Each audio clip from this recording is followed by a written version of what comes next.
بسم الله الرحمن الرحيم.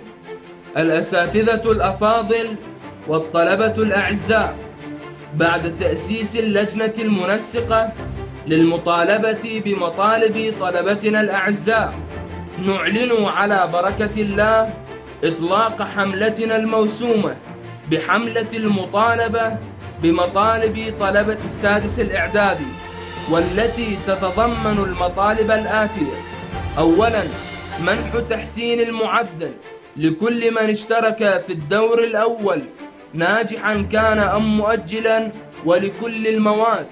ثانياً، اعتبار هذه السنة سنة عدم رسوب بسبب الأوضاع الأمنية. ثالثاً، تعديل جدول الدور الثاني ووضع فترات زمنية مناسبة في الجدول لكثرة المؤجلين لهذا العام. رابعاً، الاعتدال في درجة الصعوبة في أسئلة الدور الثاني بحيث تناسب الوقت المخصص لها.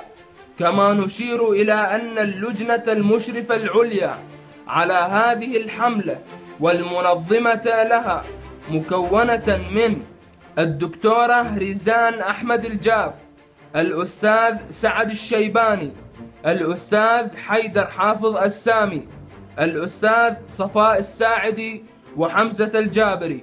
وكل تصريح أو بيان يصدر عن غير هذه اللجنة فهو لا يمثلها ولا يعبر عن رأيها، والله الموفق والمستعان.